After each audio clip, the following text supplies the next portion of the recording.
Buenas tardes a todos. Bienvenidos a nuestro quinto seminario institucional del ciclo Naturaleza, Paisaje y Turismo.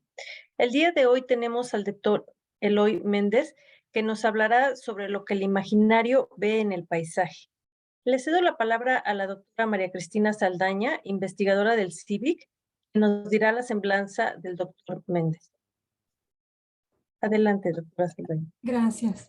Bueno, es para mí un honor la visita del doctor Eloy Méndez Sáenz. Él es arquitecto, maestro y doctor en urbanismo por la UNAM, investigador nacional emérito del Sistema Nacional de Investigadores, miembro de la Academia Mexicana de la Ciencia, adscrito al Instituto de Ciencias Sociales y Humanidades de la Benemérita Universidad Autónoma de Puebla. El doctor Méndez ha publicado libros y capítulos de libros en editoriales de prestigio académico, así como artículos en revistas científicas y dirigido tesis de licenciatura y posgrado. Es director cofundador de la revista electrónica Topofilia, cofundador del Coloquio Internacional Ciudades del Turismo, de la Red Ciudad, Turismo e Imaginarios y de la Red Estudios Multidisciplinarios del Desierto. Sus libros más recientes son Paisaje y Literatura, Vistas Imaginarias de Lugares, del cual es co-coordinador, una publicación de 2021. Otra publicación es Narrar la Ciudad de la Universidad de Puebla, del 2017, y otra publicación del 2016 es El Imaginario de la Ciudad. Bienvenido, doctor Eloy Méndez. Sí, muchas gracias. Muchas gracias, María Cristina. Gracias por la invitación a María Cristina Alfonso. Muchas gracias a Cristina Martínez por sus atenciones. Entramos directo a la plática. Gracias al auditorio que está poniendo atención. ¿Cuál es el interés del imaginario y el paisaje? Originalmente nosotros estamos estudiando el imaginario y el paisaje porque nos parece que es una clave central para entender la relación del turismo con el patrimonio. En este caso me voy a concentrar en lo que los artistas, lo que la producción artística ve, observa en el paisaje. Sobre el título anunciado, yo agregué entre paréntesis imaginario del arte y entre comillas B. Sí, porque le había puesto nada más lo que el imaginario ve en el paisaje. Entonces quiero aclarar ahora que el imaginario que me interesa en esta ocasión es el imaginario del arte, principalmente de las disciplinas de la pintura y de la arquitectura. Y el B entre comillas porque pues no necesariamente se ve con los ojos, se ve mentalmente, se ve imaginariamente, se imagina más que verse propiamente, ¿no? Bien, ya aclarado este asunto del título, estoy aclarando también ahora la noción en esta primera imagen, la noción de paisaje urbano, ¿sí? No estoy viendo, por cierto, voy a ver si puedo en la pantalla. Sí. A ver, permítame. Bueno, lo de paisaje urbano, como la construcción mental de un fragmento del territorio urbanizado. Es decir, no necesariamente la ciudad, sino muy probablemente una parte de la ciudad o parte de ciudades, fragmentos urbanizados del territorio. El paisaje de pueblo como una representación de naturaleza, de asentamientos menores, tradicionalmente considerados pueblos, que generalmente están ligados directamente con la naturaleza vegetal fundamentalmente. La propuesta o tesis que yo estoy planteando en esta plática es de que las unidades turísticas del paisaje se basan en la homogeneidad visual antes que en la cohesión imaginaria Lo que quiero decir con esto es que las unidades paisajísticas se relacionan más que nada con lo que aparece a la vista como homogéneo, como con una unidad, términos plásticos, estéticos, no tanto por sus coherencias o cohesión imaginaria, es decir, por lo que significa. Bueno, y la pregunta que atraviesa toda la plática es, ¿qué y cómo han visto los artistas, las artistas, lo invisible en el paisaje? Porque estoy partiendo de que los artistas nos ofrecen una perspectiva especialmente creativa, especialmente original acerca del paisaje, que mostrándonos cosas que nosotros normalmente no vemos. Ahora, si yo me pregunto, y me lo voy a preguntar varias veces en la plática, ¿qué ven o qué han visto? La verdad es que es una respuesta que no tengo. Más bien lo que hago son una serie de reflexiones sobre lo que ven, lo que ofrecen, porque, bueno, no soy adivino y no puedo yo meterme en la mente de pintores antiguos y ni siquiera contemporáneos acerca de lo que ofrecen, de lo que han pensado, de lo que han reflexionado al momento de elaborar su pintura.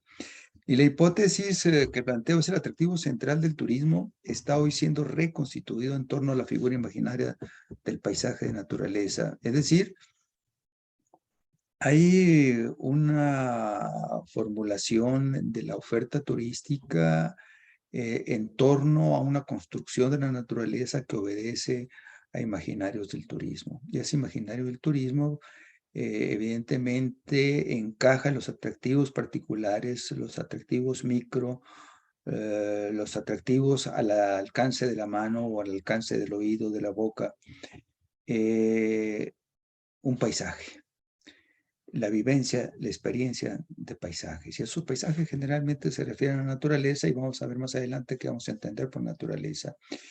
Y el problema que estoy planteando, que estoy viendo y que me atrae a tratar de aclarar al momento de elaborar esta plática, es que para el relevo del código, es decir, la forma de representación del paisaje, desde el poder se está invirtiendo los significados, se están transgrediendo los significantes, es decir, se está interviniendo sobre las cosas que integran el paisaje.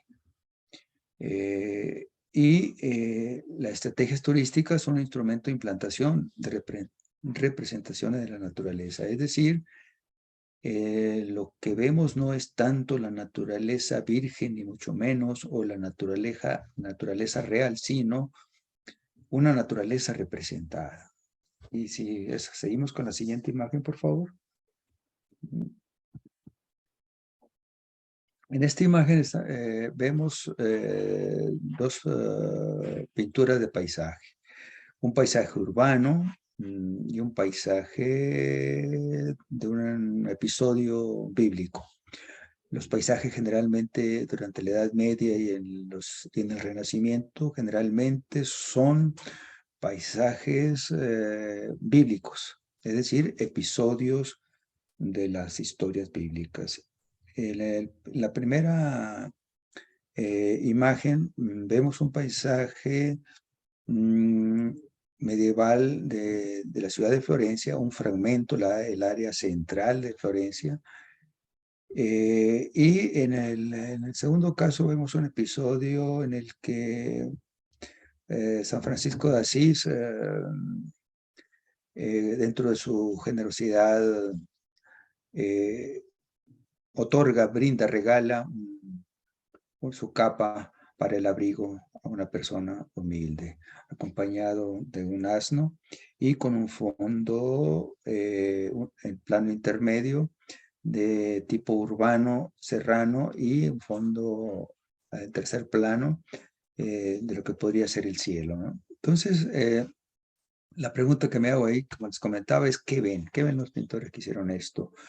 ¿Y cómo lo representan? ¿Qué vieron en el caso de Venecia? En el caso de Venecia, lo que querían representar fundamentalmente es la centralidad, la relevancia de la centralidad de la catedral de Santa María de las Flores en el conjunto urbano, es decir, la majestuosidad del templo que justamente tiene una relevancia especial por la intervención que se le hizo en la cúpula y el torreón que está frente a al templo. Esa majestuosidad fue gracias a una intervención de tipo arquitectónico de mucha relevancia por sus soluciones técnicas. Esta relevancia por primera vez con la centralidad del templo se plantea como digamos, un avance renacentista en términos de la perspectiva. Sin embargo, como vemos en la representación pictográfica, no existe la perspectiva tal como la conocemos hoy día. Lo que existe es una aglomeración de construcciones aparentemente desordenadas y la perspectiva renacentista no está presente todavía. En el caso de la pintura de Giotto, ¿qué es lo que está viendo? Pues está viendo justamente un acto de fe, un acto de generosidad de un santo, y que está acompañado de un asno, porque el asno evidentemente carga culpas, carga cuestiones materiales, carga a las personas, y por lo mismo su nobleza, su generosidad de alguna manera se asocia con la generosidad del santo. Y en el fondo vamos a encontrar que eso se da en un contexto social determinado, en un contexto de asentamientos medievales, en los que aparece en primer plano y sobreponiéndose justamente hacia los otros planos, sobreponiéndose el protagonismo de los elementos humanos, es decir, del santo, el personaje, para que el mensaje aparezca como lo central de la pintura. Esa forma de representación a través de planos que ahora nos parece tan común y corriente, porque en cualquier cámara fotográfica encontramos eso, el encuadre que nos distingue los planos, ¿no? Eso que nos parece tan natural que en ese momento se inventa, se está planteando para poder establecer relatos escritos, traducidos a relatos pictográficos. La que sigue, por favor. La imagen que sigue, es tan amable. En este caso lo que estamos observando son dos imágenes recientes de reciente adquisición personal. Una imagen a la mano izquierda del plano antiguo de Xochimilco, que es una forma de representación bastante distinta a la contemporánea de lo que sería la cartografía de las ciudades. En este caso, la cartografía está representada con una serie de elementos iconográficos propios de la época, en la que los edificios no aparecen en planta tal y como lo representamos hoy día, y los personajes que eventualmente, que en un plano urbano no se representan, se incluyen porque es una forma de establecer en ese momento, y con esas técnicas y por esa cultura, es la forma de representar una relación social, hacer hablar la cartografía, una forma de representación que evidentemente hoy día es obsoleta entre los especialistas, porque a mano derecha tenemos una representación cartográfica contemporánea que todos nosotros conocemos, que se hace en algunos pueblos de Guerrero para representar una serie de imágenes costumbristas, en este caso una fiesta en torno a una piñata, en un plano intermedio, las casas que no están representadas en fachada, sino que están representadas en perspectiva, pero una perspectiva que no es renacentista, que no es la que se utiliza en términos contemporáneos, que no se utiliza por los especialistas, y al fondo tenemos el elemento central que es la iglesia del pueblo. Y más aún al fondo tenemos, por supuesto, el cielo, con el sol y las nubes. Una forma de representación que nosotros estamos trasladando, que los autores de esta lámina trasladaron hoy día, mezclando formas de representación prehispánica con formas de representación contemporáneas, y formas de representación más que contemporáneas que vienen desde el Renacimiento. ¿Qué es lo que veían? Bueno, evidentemente veían su pueblo y lo representan con esa serie de herramientas que les acabo de comentar. La que sigue, por favor.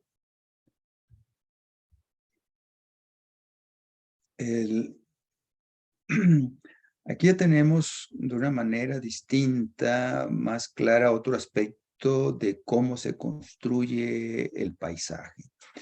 El paisaje se construye en el Renacimiento, en este caso, a partir del protagonismo arquitectónico. Un edificio que está organizado a partir de un punto central con 4 fachadas que son más o menos equivalentes y que organizan el conjunto construido. Pero ese conjunto construido viene a ser a su vez el corazón o el punto central que irradia orden, que irradia organización y es el punto focal del paisaje, a partir del cual se organiza el contexto de la naturaleza, ¿no? ¿Qué es lo que están viendo? ¿Qué es lo que están viendo quienes representan de esa manera en aquel momento esa construcción artificiosa del paisaje? Lo que están viendo es justamente lo que acabo de comentar del protagonismo arquitectónico como elemento ordenador. Y lo representan a partir de unas formas arquitectónicas que son con visión, digamos, de simetría múltiple y de fachadas equivalentes que de alguna manera hacen equivalentes los diferentes, no solamente las fachadas, sino las diferentes áreas que se entroncan o que parten de ese punto nodal, de ese punto ordenador de la vista y por lo mismo del paisaje, ¿no? La que sigue, por favor. Ya en volumen veríamos ahí como la cúpula, pues, y el punto final el cupulín arriba de la cúpula es el centro del centro del centro, ¿no? Y aquí estamos observando en otra época, en el siglo XIX, el cómo se representa el paisaje. Uno de los grandes paisajistas ingleses y europeos, que es Turner, y que nos está mostrando lo que para nosotros sería la forma más normal de querer ver un paisaje. Es decir, una vista agradable, armónica, que representaría aparentemente de manera realista lo que captó, lo que estaba viendo físicamente el pintor. Pero que si nos detenemos a observarla con ojo crítico nos damos cuenta que es un paisaje de una realidad inexistente. Eso real pintado ahí nunca existió como tal. Tenemos ruinas romanas, por ejemplo, digo romanas o más bien griegas, y una serie de personajes y elementos animales que intervienen, que están ordenados de una manera tal que reflejan la armonía de los elementos vivos integrados a los elementos no vivos. Y hay una composición en el paisaje que distribuido de una manera al modo cada uno de los elementos que integran el paisaje. Por lo mismo, ese paisaje, esa vista en lo real nunca existió. Es un paisaje que creó una realidad nueva porque se quería transmitir algo. ¿Y qué es lo que se quiere transmitir? Se quiere transmitir, y se ve de una manera más clara, del mismo pintor, pero parecería que no es del mismo pintor de Turner.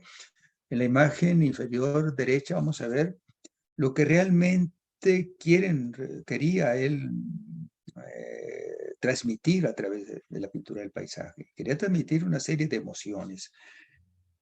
Y no son emociones así en el sentido estricto, seco, puro del término, sino que son emociones que van al extremo de lo emocional. Es decir, tienden a transmitir una belleza que supera la belleza, digamos, común o normal, entre comillas.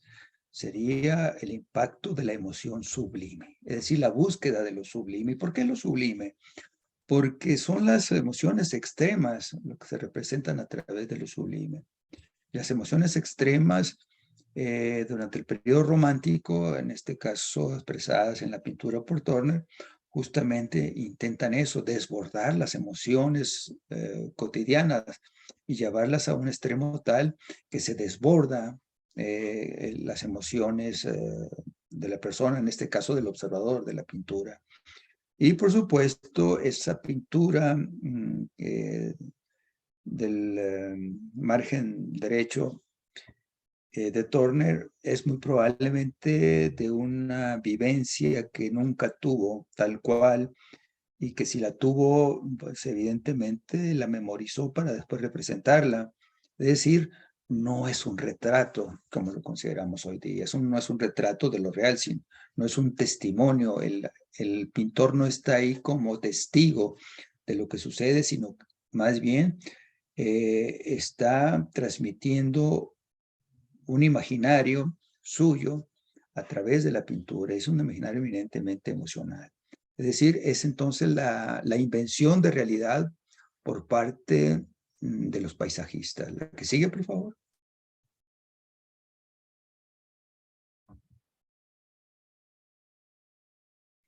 Aquí tenemos el romanticismo en México. El romanticismo en México también durante ese periodo, a finales del siglo XIX, principio del siglo XX, por parte de Velasco.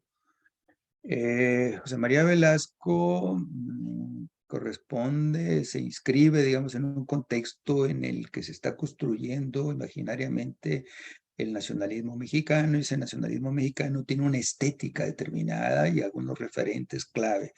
Y esos referentes claves no casualmente se ubican en la meseta de la Anáhuac, en el área central de México, y para acabar pronto en la Ciudad de México, y los elementos naturales que le rodean, elementos naturales y elementos intervenidos, elementos construidos.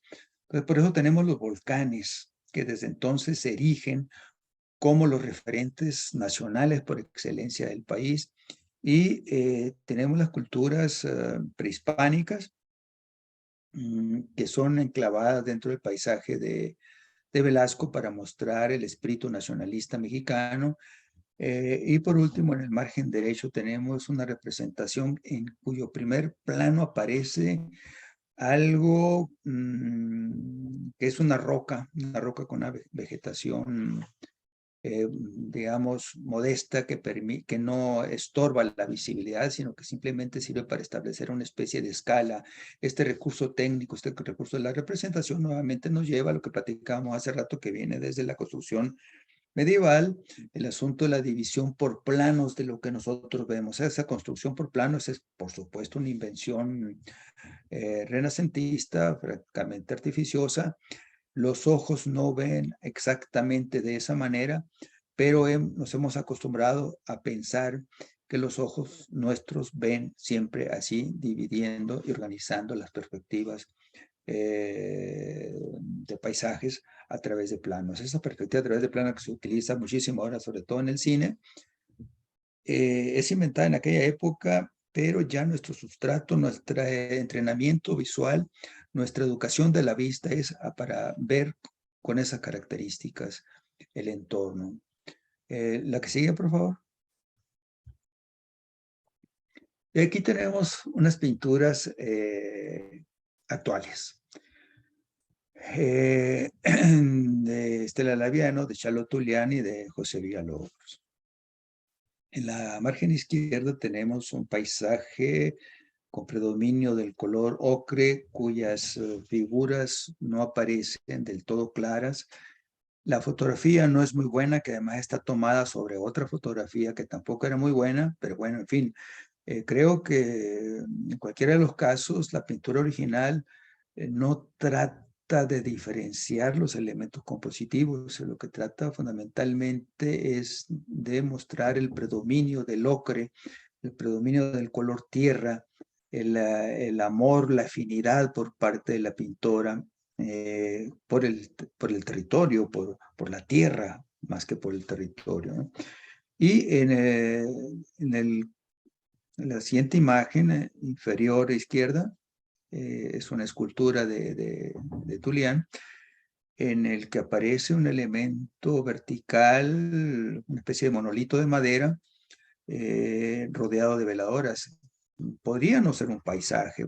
Sin embargo, no podría ser paisaje en el sentido de que es un fragmento físicamente pequeño. Sin embargo, si nosotros revisamos la definición de paisaje por parte de los geógrafos, es la vista a cierta distancia que permite observar de determinada manera el conjunto de los elementos que componen el territorio.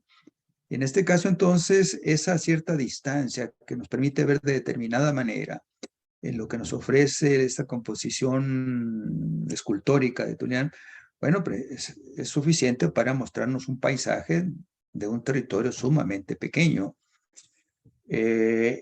Y en la figura central y la figura derecha son pinturas de Villalobos,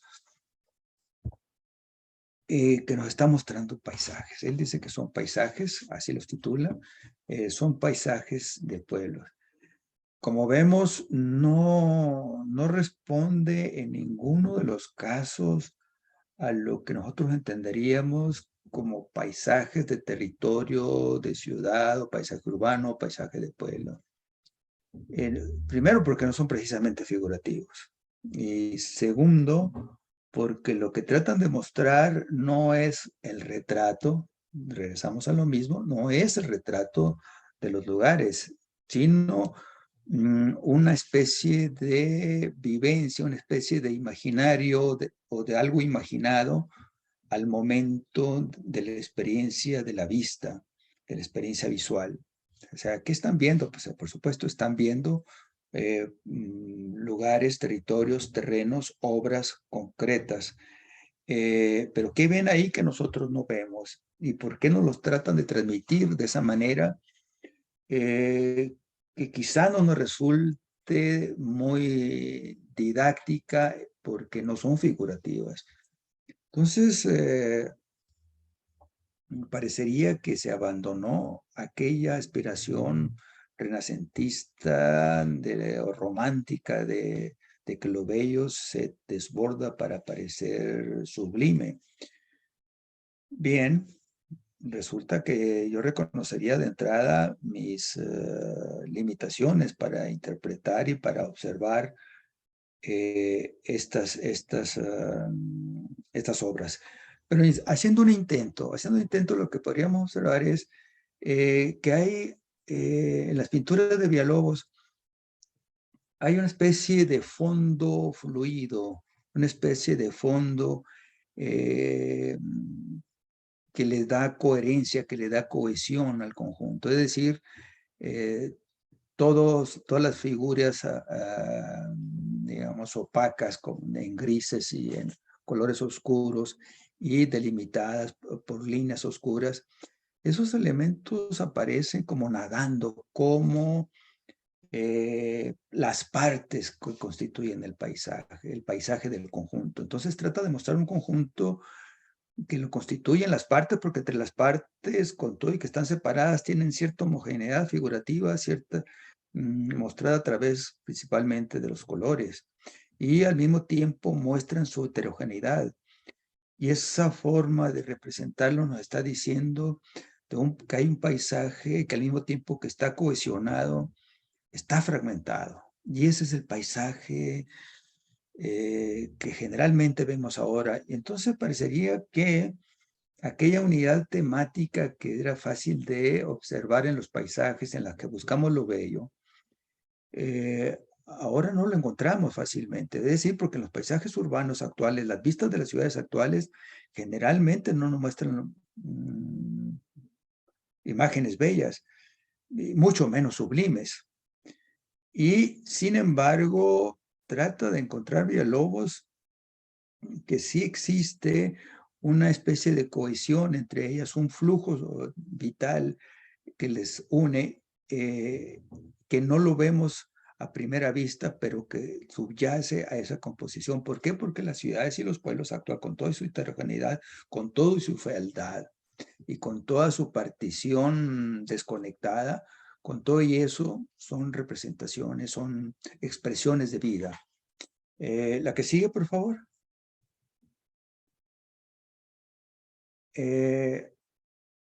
Ahora veamos los paisajes ya más específicos. Los paisajes de lugares imaginarios, que pueden ser naturales o pueden ser edificados. Aquí vemos una pintura a mano izquierda, en la que, bueno, pues es un paisaje de un Edén que, por supuesto, no existió, a menos que le apostemos y brindemos un acto de fe a las narraciones bíblicas. Y bueno, en función de eso podríamos imaginarnos aquello que nadie pintó en su momento, pero que más recientemente, como en el siglo XVIII, se viene a representar de esa manera.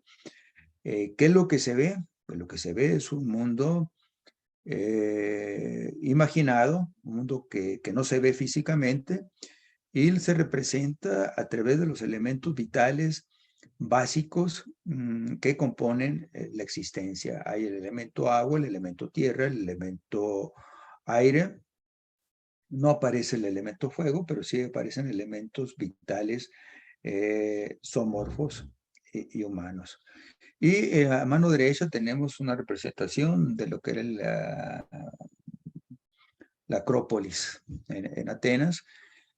Y vemos una composición completamente artificiosa que interviene sobre un área montañosa y crean una serie de elementos ordenadores del espacio. Cada una de las partes responde a un orden propio, a una lógica, a una propuesta estética propia, y el conjunto a su vez está unificado precisamente porque establece un código estético y de ordenamiento compartido. De no ser por eso, esto parecería como un rompecabezas o algo similar a las ciudades contemporáneas que son eminentemente desarticuladas, fragmentadas. En el caso de la Acrópolis de Atenas parece perfectamente unitaria en términos visuales, en términos estéticos. La que sigue, por favor. Paisaje como representación de la diferencia. Es decir, cuando nosotros vemos un paisaje, lo que intentamos es mostrar que es un fragmento de la naturaleza, un fragmento de la realidad, un fragmento de lo imaginado, distintivo. Por eso lo escogemos, por su especial belleza, por su calidad sublime, por su interés social particular, por los datos particulares que queremos representar. Aquí tenemos imágenes en la parte superior izquierda, una ciudad que se proyectó hace algunos años en San Diego para hacer el barrio chicano y hacer del barrio chicano una cultura propia, por supuesto eminentemente diferenciada del conjunto urbano metropolitano en el que se enclava. Y a mano derecha tenemos ya el cómo, no solamente cómo se representa, sino no solamente cómo se proyecta, sino cómo se lleva a cabo, cómo se realiza aquel proyecto que es francamente una utopía. Y como vemos, son elementos eminentemente mexicanistas de una cultura que se enarbola como no necesariamente mexicanista, porque tiene un pie en lo mexicano y tiene un pie en lo norteamericano, y que se propone como una cultura, una tercera cultura, que es la cultura chicana, y un tercer territorio. Y en la parte inferior izquierda tenemos el Guggenheim en Bilbao, el cual viene a constituir el punto nodal de un paisaje emergente que se empieza a construir en un área decadente, abandonada de las industrias del siglo XIX en Bilbao, que estaban en ruinas, y crea una nueva estética que le da coherencia a un mundo naciente, al mismo tiempo que se integra perfectamente en términos de códigos visuales a la ciudad preexistente. La que sigue, por favor. Y aquí tenemos algo que tiene que ver con el paisaje, dos elementos primarios, lo que es la luz y la oscuridad. Son dos imágenes que se refieren a películas de Batman, seguramente las conocen, en los que aparece que la oscuridad se asocia nuestro imaginario con el mal, con la inseguridad, con el delito, con la ciudad problemática, conflictiva, delincuencial, y que nos provoca miedo. En contraposición con la ciudad perfectamente iluminada y transparente. Entonces, la ciudad iluminada y transparente, por contrapunto, aparece como la ciudad del bien. Y tiene una carga significativa que se refiere a todo lo que se asocia con lo bueno. Entonces, a partir de eso se construyen historias, pues, se construyen historias como esta de Batman, que tiene una representación visual muy clara, ¿no? Esa representación visual, como vemos en la imagen izquierda, Batman viendo desde las alturas, en una composición eminentemente simétrica, con una estética de ordenamiento muy claro. No es una imagen cualquiera, es una composición muy estudiada para mostrar cómo Batman es el elemento ordenador de nuestra vista, del paisaje, el elemento ordenador del todo. Y en la imagen derecha, lo que imaginaba, la pregunta que tengo es, ¿qué imaginaron los directores y cómo lo realizaron? Bueno, ¿qué imaginaron? Pues imaginaron esa ciudad del mal y la representan así, oscura. Y cuando se lanza Batman a la ciudad, como vemos en la imagen derecha, se lanza y el solo lanzamiento suyo no solamente termina de ordenar simétricamente, con mucha centralidad, el paisaje. Un paisaje que se ilumina gracias a su presencia.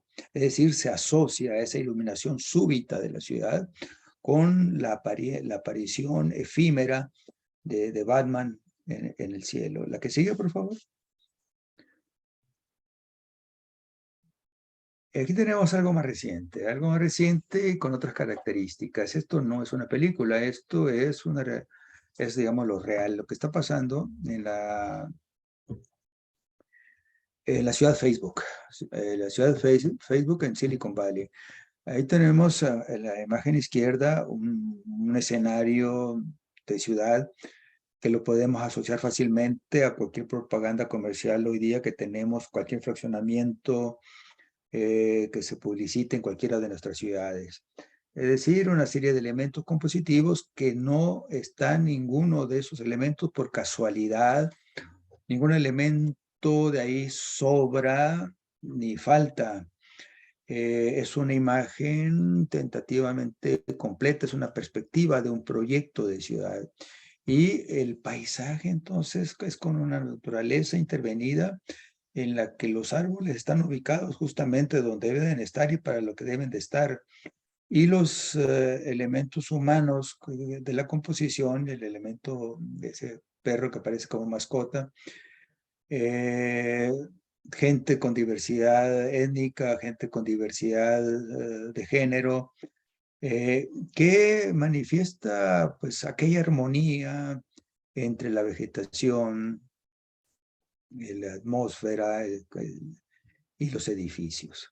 Entonces, esa estética de la máquina que aparece como fondo arquitectónico es con suma precisión, es con geometrías perfectas, con geometrías exactas, sumamente limpias, sumamente legibles, claras, que forman parte, que se ordenan por sí mismas y que vienen a ser armónicos con el conjunto humano y el conjunto vegetal y el conjunto animal. Y en las imágenes inferiores tenemos ahí mismo, en este proyecto de Silicon Valley, un teatro, ¿no? Un teatro, una sala de bellas artes en la que se presume, se exhibe, se luce alta tecnología. Alta tecnología que, por supuesto, tiene que presumir, tiene que lucir Silicon Valley. Y por eso el edificio no tiene muros. En el edificio se logra una utopía que se busca desde hace mucho tiempo de que se eliminen por completo los elementos laterales y el paisaje aparezca por completo transparente. Y la transparencia hoy en día tiene que ver con la seguridad, tiene que ver con el sentirnos integrados a la naturaleza, integrados al intervenido artificialmente, integrados como grupo social, y la tecnología como el elemento propiciatorio, facilitador de esa realidad utópica. Y a mano derecha tenemos un detalle de la vista anterior, en la que la estética es la estética de la máquina computarizada, pues es la estética de la fluidez formal, plástica, en la que no aparece la piedra, no aparece el ladrillo, por supuesto mucho menos el adobe, la paja, las varas, etcétera, etcétera. Parece una estética eminentemente artificiosa, epidérmica, ¿no? En la que nos seduce la idea de que todo aparece visualmente controlable, visualmente agradable, inofensivo y ¿por qué no? Protector, seguro, transparente, en la que nos podemos mover como, con muchísima fluidez y la figura humana aparece como protagónica, controladora, ordenadora, dominante sobre la tecnología, sobre ese escenario tecnológico. La que sigue, por favor.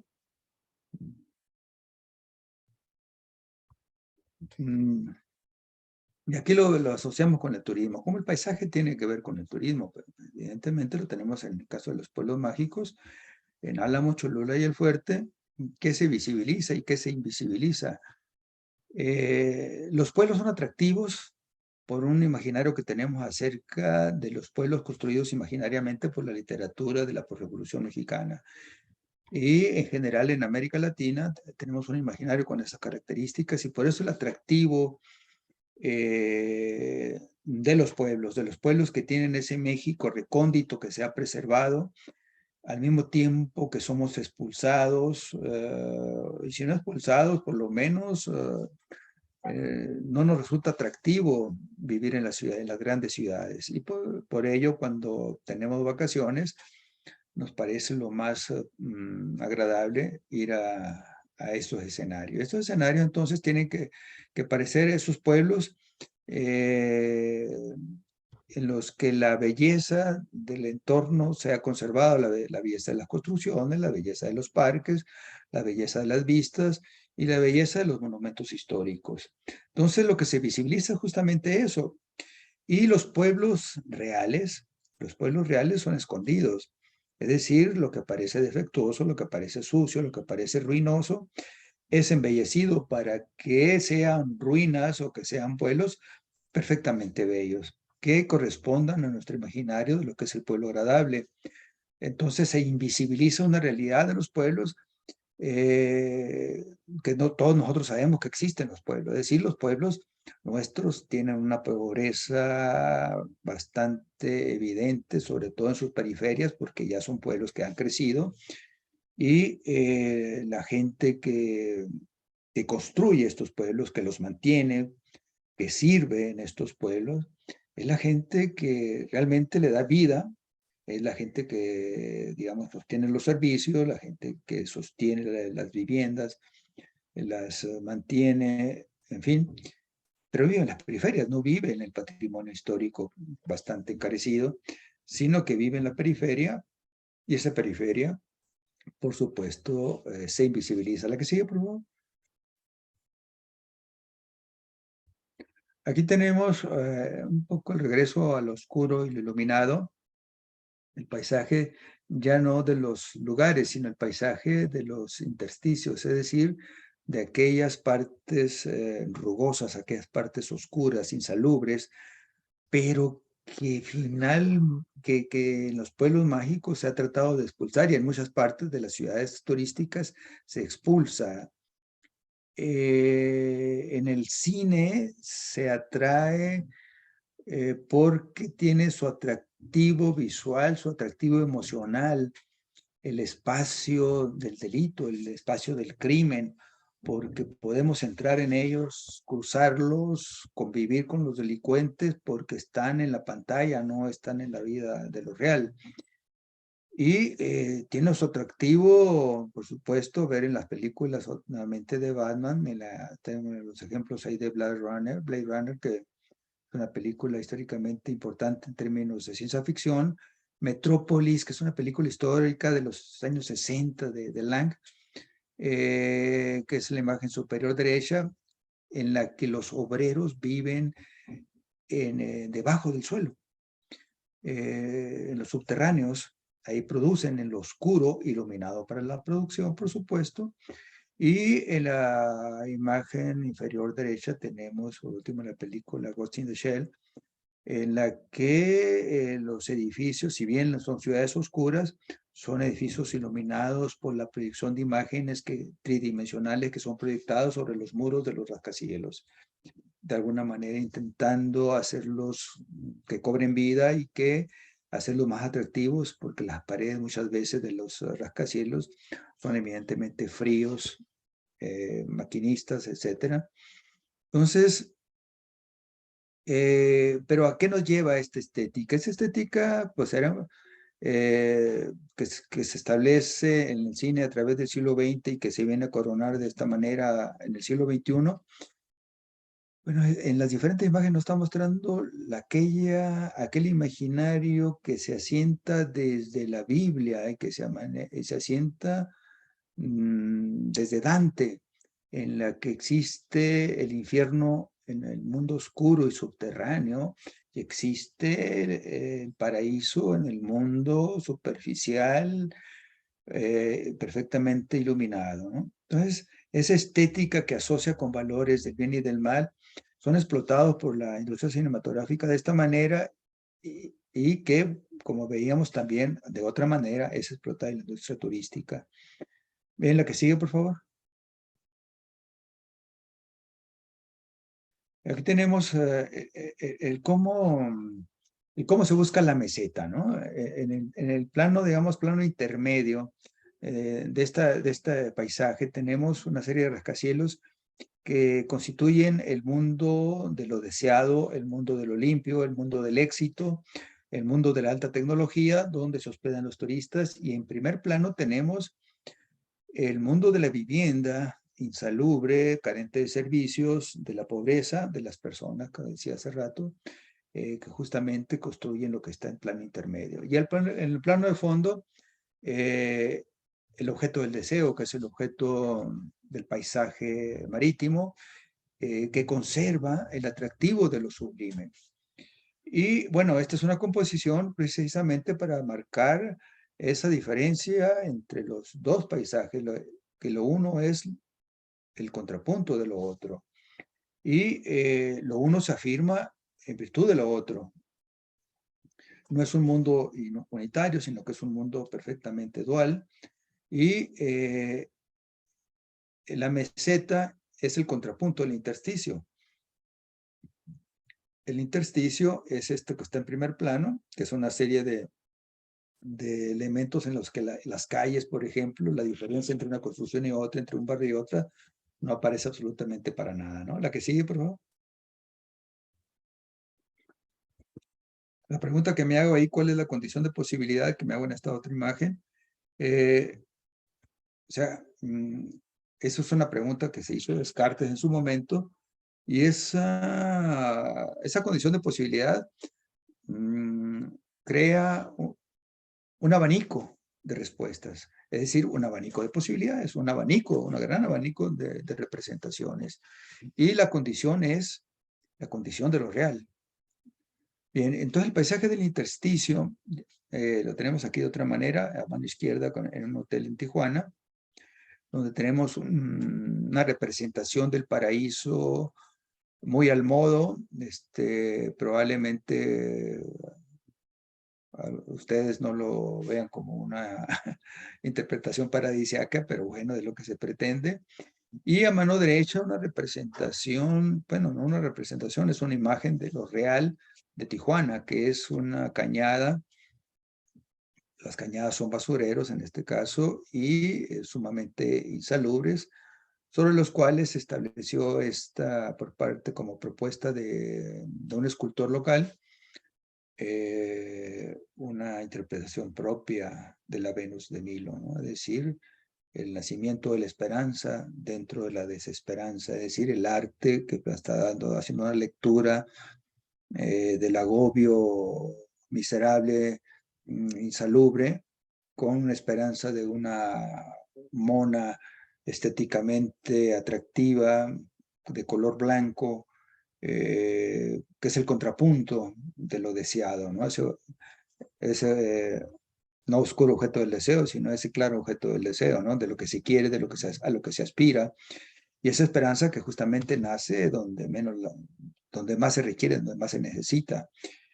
Y esa condición de posibilidad la brinda, pues, ahí están esas cañadas, y en esas cañadas, que son varias en Tijuana, todas con características insalubres y habitadas de manera miserable, crean la condición de posibilidad, primero, y que es lo dominante, de seguir reproduciendo ese esquema de habitabilidad. Y, sin embargo, se está planteando esa posibilidad de ruptura, esa posibilidad de invención, de creatividad por encima de lo que nos está aplastando, ¿no? La que sigue, por favor. Aquí tenemos una vista de la imagen superior izquierda de una ciudad norteamericana, con el primer plano en una ciudad mexicana. Si se quiere, la vista de San Diego desde Tijuana, ¿no? Y en la margen izquierda inferior tenemos Nogales, Nogales, Sonora, México, visto desde Nogales, Arizona. Es decir, de aquí para allá y de allá para acá, cómo vemos, cómo nos vemos y cómo nos ven. Por supuesto, es aquella de la invención del nosotros, y a partir del nosotros, cómo vemos a los otros, y los otros son en función de lo que nosotros somos. Es decir, lo que estamos viendo es a los otros, y esos otros nos afirman a nosotros en la medida que somos diferentes. La otredad como la interlocución aquella que nos permite, que nos posibilita, que nos representa a nosotros como diferentes. Y eso lo vemos en la imagen central y en la imagen derecha, en términos escultóricos y en términos arquitectónicos, el cómo se ve esa relación en términos artísticos de México y Estados Unidos, ¿no? Lo real sería las imágenes de la izquierda, donde estamos observando la pobreza contrapunteada con la riqueza y a la inversa, ¿no? Y las representaciones en la imagen central, bueno, la representación del Herculeo musculoso mexicano, el ente mexicano que pisotea, destruye, domina al águila imperialista, ¿no? Es decir, el mensaje hacia el vecino pues de la autonomía, de la entereza, de la dignidad, de la identidad mexicana, que se refuerza con la otra imagen de Benito Juárez apuntando hacia el centro del país, ¿no? De donde radica, digamos, el corazón de la esencia de lo mexicano, según esta imagen simbólica. Y a mano derecha tenemos una representación arquitectónica de los 60, de las que abundaron y que persisten en las ciudades fronterizas mexicanas, que son estas audacias tecnológicas en aquel momento, que fueron audacias tecnológicas, el crear volúmenes aireados, volúmenes con grandes claros, gracias al uso inteligente del concreto armado, ¿no?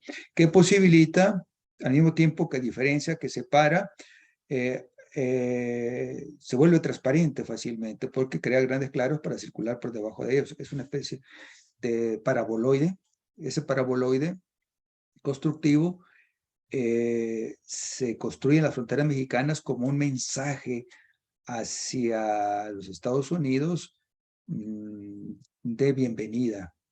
Y al mismo tiempo estamos viendo del otro lado el edificio ese con una geometría perfecta de un gran cubo, un gran prisma con una fachada de vítrea, pero finalmente opaca, es decir, una especie de caja fuerte para que nos está dando el mensaje contrario, ¿no? De resistencia, de control, de orden hacia México. La que sigue, por favor. como ven, no me da mucho tiempo de contestar, de programar las preguntas, pero bueno, aquí tenemos los paisajes intersticiales de las cañadas tijuanenses, ¿no? ¿Cómo encarna lo simbólico las condiciones de posibilidad de lo real? Bueno, aquí se está encarnando lo simbólico, que es la construcción de viviendas de espacios habitables con lo que se tiene. Y lo que se tiene son desperdicios de la construcción y de la industria norteamericana. Gran cantidad de desechos que son aprovechados en México, en el caso de las llantas para crear taludes y en el caso de la madera de segundo uso, de algunos aparatos incluso electrodomésticos que son utilizados, o partes de construcciones desechadas en los Estados Unidos que son reutilizadas en México de la manera que ustedes pueden observar para crear espacios habitables, ¿no? Entonces, esas son las posibilidades, las condiciones de posibilidad que está brindando, en este caso, la frontera. Y las condiciones de posibilidad, como vemos, genera la creatividad para producir un paisaje eminentemente distinto de lo que se crea en el centro del país. La que sigue, por favor. Y esta es otra realidad, otra de las realidades mexicanas, que son, bueno, es una imagen de cementerio en Culiacán, en el que los narcos sepultan a sus muertos, sus difuntos, los están sepultando y han establecido un lenguaje de representación arquitectónica muy clara que obedece una estética de los pueblos de la sierra con un mensaje que imagina el retorno hacia una vida eterna. Es decir, si las iglesias, las antiguas iglesias de los pueblos de la sierra sinaloense han trascendido durante siglos, luego entonces, ¿por qué no nuestros difuntos merecen esa trascendencia? Difuntos que han tenido un pasaje muy efímero por la vida, ¿no? Entonces, esa especie de solución o de respuesta o de consuelo o de estética de lo celestial por parte del narco tiene sus explicaciones muy claras en estas realizaciones. No tengo yo intervenciones ni diálogos con familiares de narcos fallecidos como para confirmar esta lectura que yo hago, ¿no? Pero yo en principio trato de esta manera de responder a la pregunta, ¿por qué se representa de esta manera? ¿Por qué se representan las tumbas con esas características? Y no solamente se representa formalmente con esas características, se representa también materialmente, y materialmente son realizaciones arquitectónicas costosísimas. Y no solamente son realizaciones costosísimas, sino que su mantenimiento es muy costoso porque algunas de ellas tienen algunos servicios para ser funcionales como sitio de reuniones de familiares y en ciertas fechas y en general para hacer algunos tratos y convenios en esas tumbas residencias, ¿no?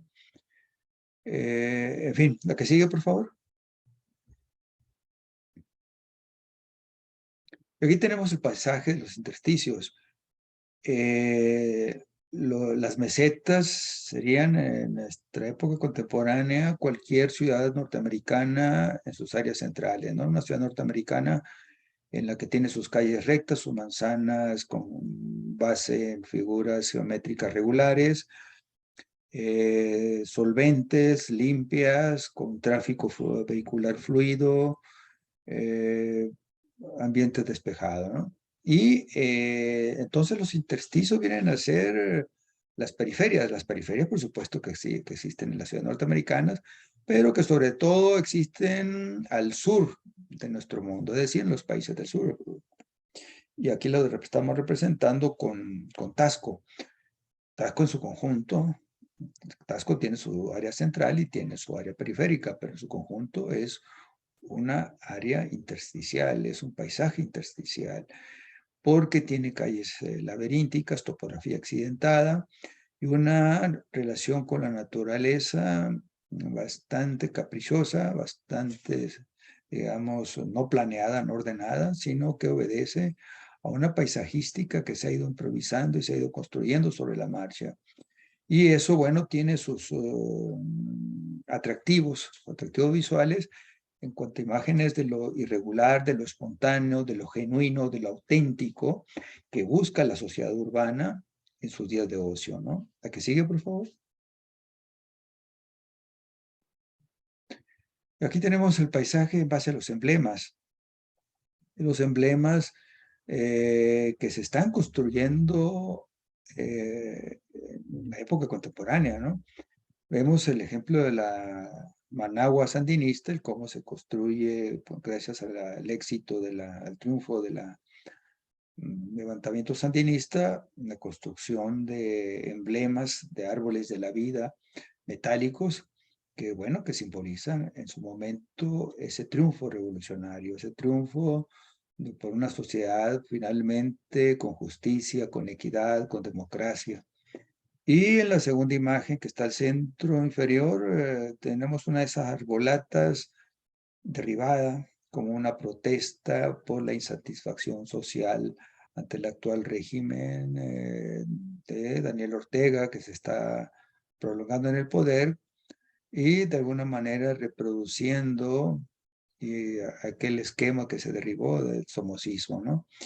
El emblema, pues, como un elemento paisajístico que cambia que significa en su momento y que pasa a resignificar en otro momento de acuerdo a las circunstancias. Es decir, el significado no está en la cosa en sí, sino en lo que la gente le atribuye a la cosa, ¿no? Y a mano derecha superior tenemos, bueno, lo que son las ciudades corporativas, o conjuntos corporativos que crean los nuevos emblemas de la ciudad capitalista de finales del siglo XX, principios del siglo XXI, a partir de elementos corporativos que ordenan conjuntos metropolitanos eminentemente desordenados. La que sigue, por favor.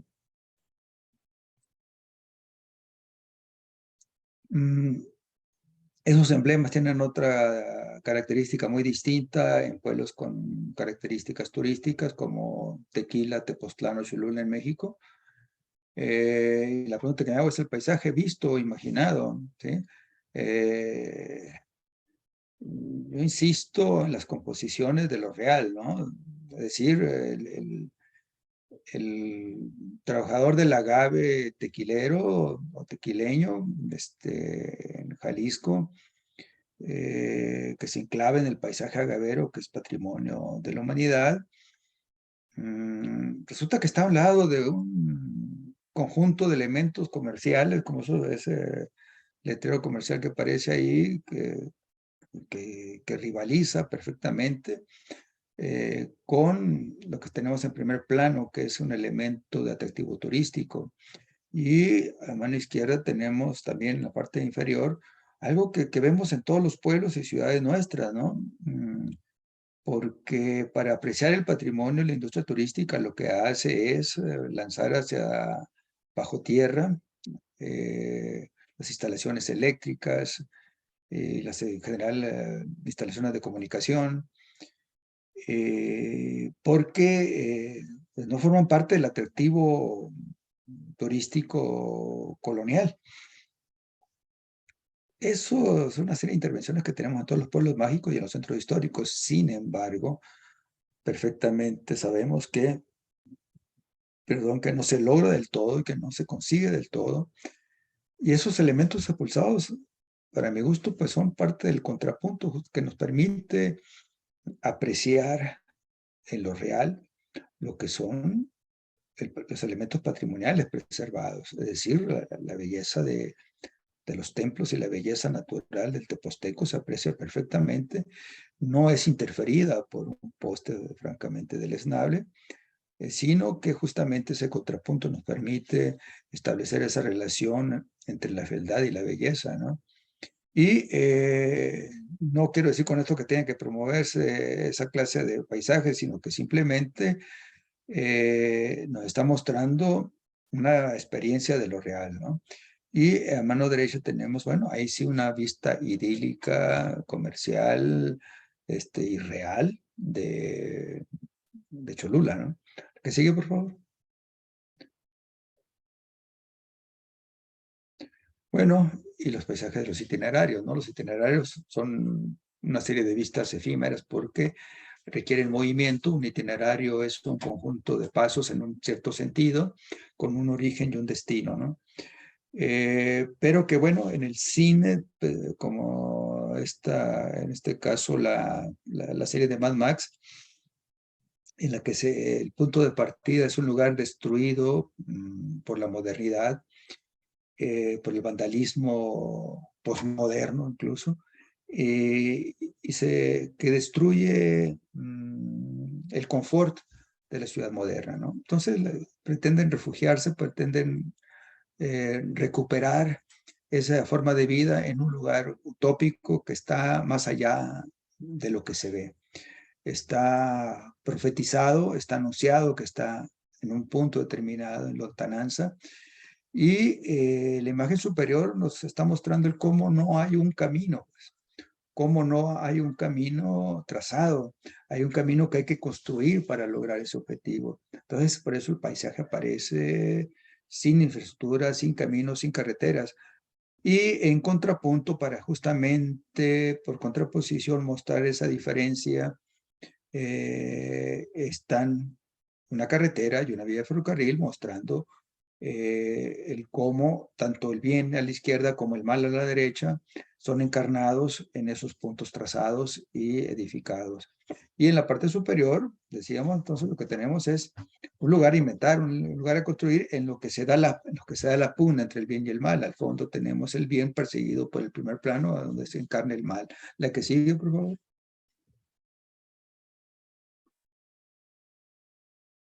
Y bueno, los itinerarios entonces pasan a construirse en lo real, ya no en lo ficticio, para que nuestro imaginario borde una serie de imágenes y de realizaciones en los paisajes patrimonio de la humanidad, en este caso el paisaje agavero. La que sigue, por favor. Bueno, tratando de llegar al final, tenemos aquí pues entonces en todos los paisajes unos otros inventados por los griegos, en el que los griegos afirman como ese nosotros a partir de un otros que no son, un otros que son los bárbaros. Los griegos son los civilizados, los buenos, los cultos, y los urbanos, y los otros son rurales, desorganizados, sucios, etcétera, etcétera, ¿no? Y la arquitectura y la ciudad buena, civilizadas, son las que tenemos bien trazadas, limpias, propias, atractivas para el turismo. Y las malas son aquellas propias de la barbarie, que son condenadas y estigmatizadas, y del cual tenemos construido a través de los siglos una serie de imágenes de cómo son esas ciudades indeseables. Por un lado tenemos el relato del bien, corresponde a esas ciudades del bien, y el relato del mal, que corresponde a esas ciudades del mal. Es decir, no solamente tenemos lo que vemos, sino que leemos relatos de eso que vemos en correspondencia, ¿no? Hay una unidad que es una referencia en las ciudades del bien, porque son unitarias. En el caso de las ciudades del mal, son autorreferidas a sí mismo y están dislocadas de lo unitario.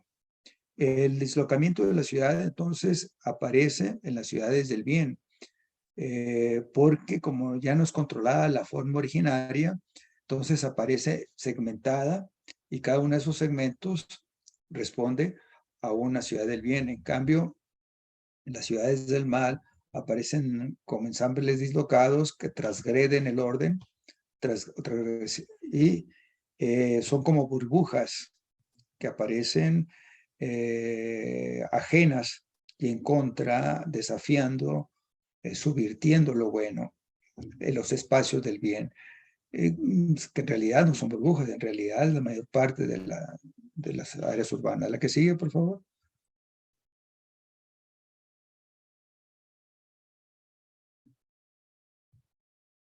Y ese dislocamiento aparece, bueno, Lo dislocado surge porque hay una realidad no dislocada. Nosotros no queremos lo dislocado, estigmatizamos lo dislocado porque aspiramos a eso bueno, ordenado, perfecto de la figura humana que se ha eternizado y lo que ejemplificamos aquí con aquella imagen que existe en el Vaticano de la creación. Cuando Dios crea al hombre, lo crea como una figura armónica, feliz, perfecta, soñadora, etcétera, etcétera.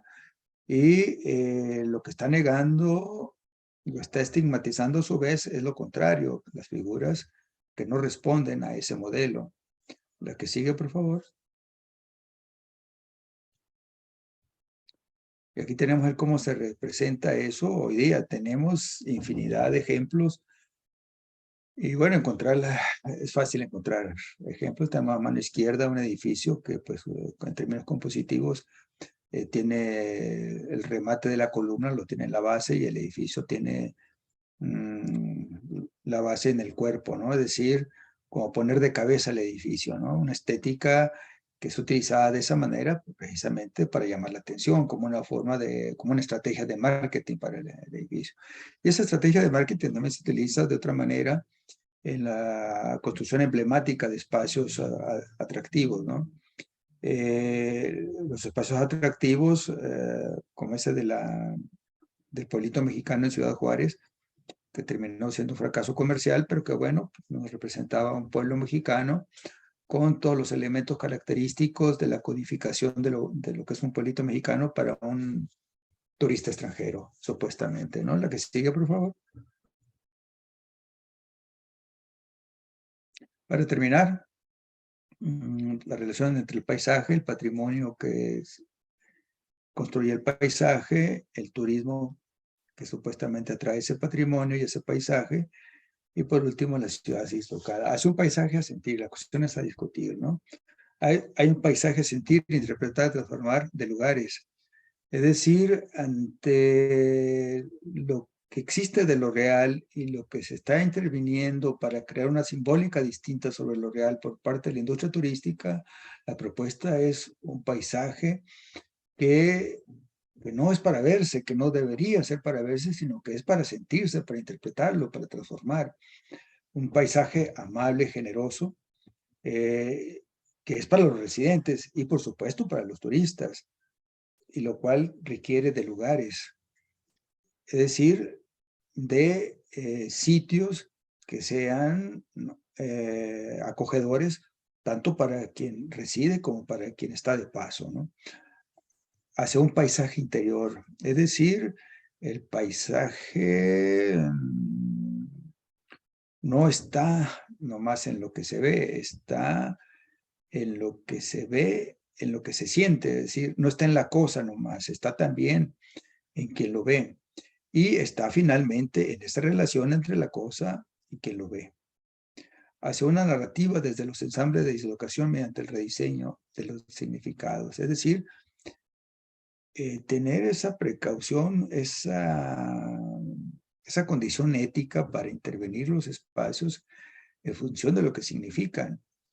Y de lo que significan para quienes residen, para quienes los crean, quienes los mantienen, es decir, para los residentes de los pueblos y de las ciudades turísticas, que en principio es lo que atrae al turismo. Y por último, hace un paisaje como dispositivo del conocimiento del significado, es decir, el espacio a ofrecer al turismo, el espacio a preservar para los residentes, es un espacio de conocimiento, es una invitación a conocer, es una invitación a saber, no tras la lectura que puede ser engorrosa de un montón de datos históricos, sino de lo que significan, no de lo que son, sino de lo que significan para los residentes que los han construido y que los retienen. Bueno, creo que con eso terminamos las imágenes y les doy las gracias por su atención y me pongo a su disposición para platicar sobre lo que hemos planteado, ¿no? Muchas gracias, doctora Eloy. Vamos a dar tiempo para al menos un par de preguntas. Hay algunos mensajes en el chat, pero podría dar la voz si alguien desea hacer una pregunta. ¿Hay alguien levantando la mano? Veo que son aplausos. Ok. El doctor Alfonso Valenzuela, adelante, por favor, doctor. A ver si oye, sí. Bueno, agradecer la espléndida conferencia, como siempre, nuestro querido doctor Eloy, y agradecer también la organización de Cristina y al CIVIC. Me mencionó el doctor al inicio, yo realmente no tengo mérito en la organización de ahorita de este evento, pero sí me da mucho gusto presenciar la plática extensiva, este recorrido que hace el doctor Eloy. Sí, un poco reflexionando sobre estos paisajes y qué resonancias tienen dentro de uno mismo. Entonces, si bien sí son distintos ámbitos y nos vamos de la pintura a la arquitectura y a la ciudad, sí me llama la atención cómo el paisaje puede tener una resonancia quizás emocional en la persona o una resonancia también más hacia la razón. Entonces, las distintas representaciones pues sí representan la realidad lo más cercano o no a lo que, digamos, el ojo humano cree que está viendo, digamos, porque siempre viene siendo una especie de ilusión esto que nosotros vemos. Cuadros, por ejemplo, mostraste varios cuadros al respecto. También habría otros paisajes más terroríficos, como los cuadros de Goya, por ejemplo. Dalí, otra manera de interpretar los paisajes, un poco más mental. Entonces, sí habría digamos, unas representaciones que apelan más a las emociones o a las razones. Con esto enlazo un poco este significado de los paisajes con la vida cotidiana de la gente en las distintas épocas y pues lo mencionas lateralmente esta parte de la era prehispánica, digamos, las culturas prehispánicas como pues sí tenían una relación con el paisaje muy estrecha, cómo se replicaban las montañas en las pirámides, estos marcadores astronómicos en el territorio y cómo el paisaje era algo que era parte de sus rituales. Estos rituales, pues sí, obviamente van a generar una narrativa. En el caso, pues son distintos temas, pero bueno, los temas de repente que tocas, que es la parte, desde luego, muy central, que es la parte del turismo, como si la gente busca o buscamos esta parte, digamos, de nostalgia, de historia, de placidez, digamos, de llegar a estos pueblos, pero también un poco al contrario, como en el caso de Tepoztlán, que es un poco el caso que hemos manejado, sobre ya la gente busca más, digamos, cuestiones de excesos hasta cierto punto y esta idea del riesgo que también comentaste, ¿no? Digamos, entrar a zonas no permitidas o peligrosas. Nunca entiendo bien cómo es que sigue llegando tanta gente a hacer turismo a México, siendo que hay zonas súper peligrosas en Cancún, en distintos lugares. Bueno, por último, ya nada más esta idea del paisaje urbano, en donde sí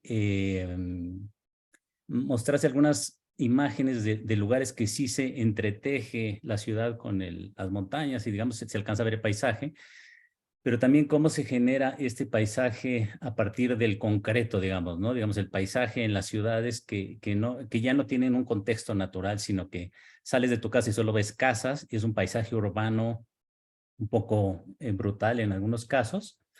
Y entonces, cómo sí estamos un poco a cargo de crear ese paisaje artificial en donde a veces se va perdiendo lo natural. Ahí le cerraría yo el comentario. Doctor, ¿le quiere comentar al respecto o le leo la pregunta que está en el chat? Bueno, bien la pregunta de nuevo. Perfecto. Sí, muy bien. Dice Silvia Cristina Rodríguez, muchas gracias por continuar compartiendo su conocimiento. ¿Podría ampliar sobre la creación de escenarios turísticos que se suman a los nuevos paisajes? Gracias y muchas felicidades. Sí, gracias, Silvia Cristina. Gracias, Alfonso. Voy a tratar de comentar las dos cosas al mismo tiempo. A partir del término que mencionó Alfonso, ¿no? Que es el exceso. Estamos en una época en la que se requiere del exceso. Después de que se formuló aquella propuesta que fue muy discutible, fue el posmodernismo, el postmoderno, que era un contrasentido y que es un contrasentido en términos estrictos, se han inventado otra serie de preposiciones como el hipermodernismo, sobremodernismo, que tienen que ver justamente con el exceso, ¿no?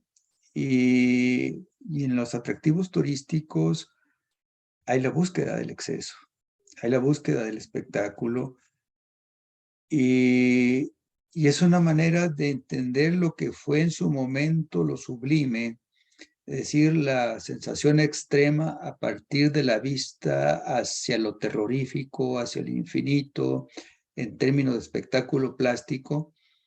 Ahora parecería que eso sublime es la vivencia o el acercamiento a la vivencia de lo hiper, de lo en extremo riesgoso, de lo en extremo inseguro y de lo extremo en cualquiera de sus versiones, porque parecería que no es suficiente con lo que hay, sino que buscamos en lo que hay lo que debería de haber más allá de eso, de la cosa misma, ¿no? Y eso rebasa, por ejemplo, la oferta de los pueblos mágicos. Eso rebasa la oferta de los centros históricos. Y eso lleva a otros espacios en cuanto a su atractivo, ¿no? Pero sí cala, sí marca en los atractivos turísticos. Entonces, existe por parte de los promotores la tendencia, la tentación y muchas veces la realización de lo que va más allá de lo que se tiene. Entonces, es una paradoja porque el atractivo en principio es por lo que tenemos, es por nuestro patrimonio. En principio, el turista a lo que viene es justamente a tener la experiencia de eso, pues viene a verificar que eso que conoce de oídas, que conoce visualmente por propagandas o por escrito, viene a verificarlo en la experiencia directa, ¿no? Y sin embargo, no es suficiente presentar eso. Entonces necesitamos como falsear, como extrapolar más aún lo que tenemos.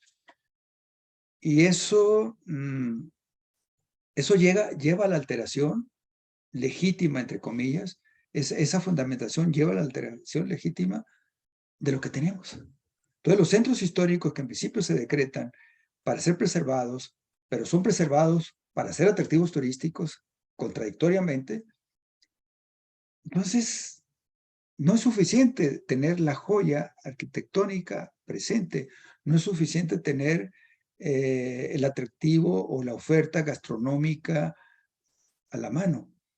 Es necesario entonces que eso se desborde, que eso lleve más allá de lo que se tiene como la cosa misma, ¿no? De esa manera se está alterando el paisaje.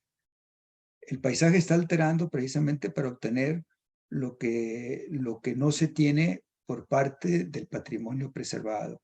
Entonces, tenemos en el caso poblano tenemos un teleférico que altera por completo el centro histórico para tener la experiencia del centro histórico visto desde las azoteas, que desborda la experiencia de la vivencia del centro histórico como peatón, porque en principio las ciudades históricas eran apropiadas y apropiables precisamente a partir de su caminamiento.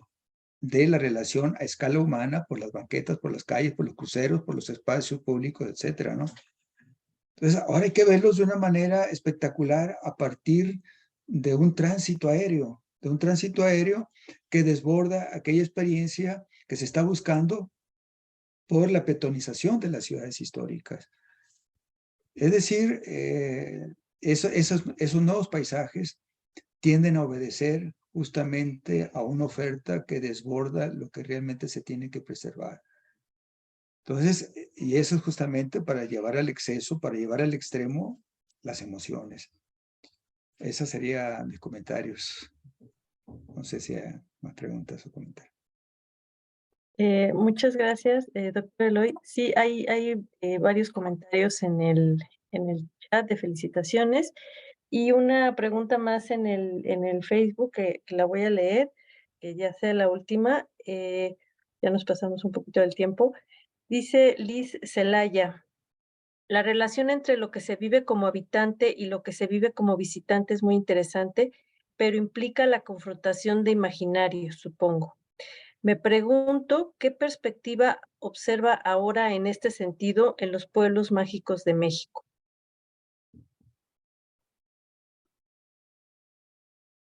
Los pueblos mágicos, bueno, Lisbeth forma parte del equipo poblano, le agradezco la pregunta.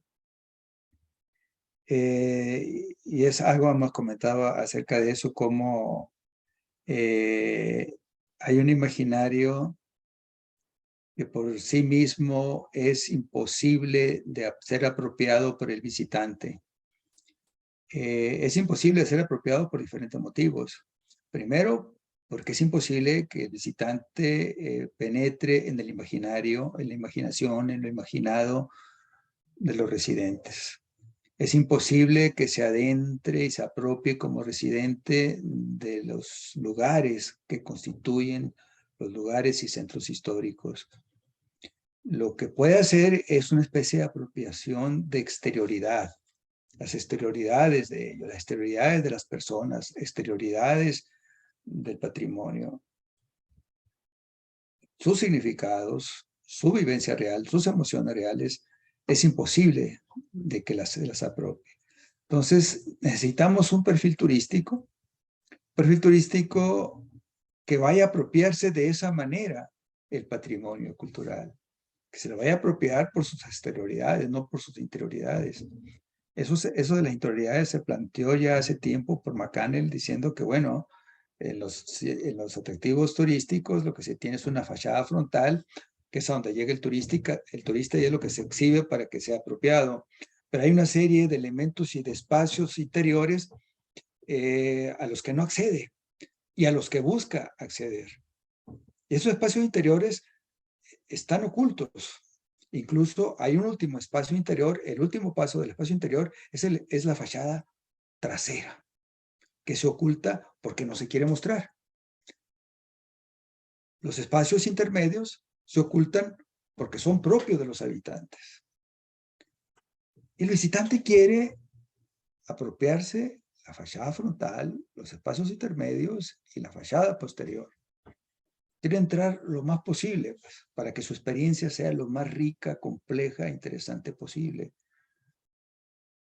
Pero necesitamos un turista que no sea tan voraz, necesitamos un turista que realmente esté entrenado, esté educado en respetar la interioridad del residente y las emociones, las relaciones interpersonales y sociales de los residentes. Entonces, esa confrontación o esa diferencia entre el residente y el visitante es parte del atractivo y es el motivo del encuentro. Finalmente, el turismo éticamente se fundamenta en eso, pues en el encuentro responsable del visitante con el residente. Y ese encuentro es lo que se tiene, es lo que se construye en la actividad turística. No es ese proceso de absorción, de devoramiento de lo que está en el destino turístico, porque no es posible que se fagocite todo en el destino turístico. ¿Sí? Ese sería mi comentario. Muchas gracias, doctor. Pues me parece muy interesante esto último que comentó sobre educar al turista, porque ha sido una conclusión de otras ponencias de este ciclo. Ahora sí voy a dar por terminado y estoy muy agradecida de que nos haya dado esta plática y de todos ustedes que estuvieron aquí con nosotros.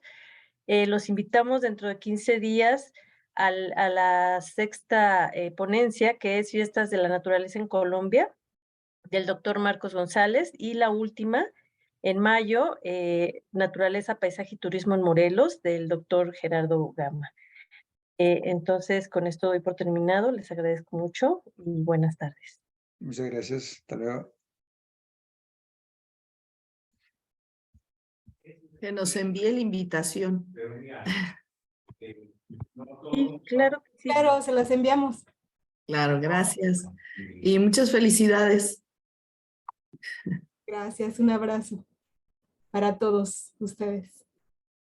Muchas gracias, Cristi. Con generosidad. Abrazo.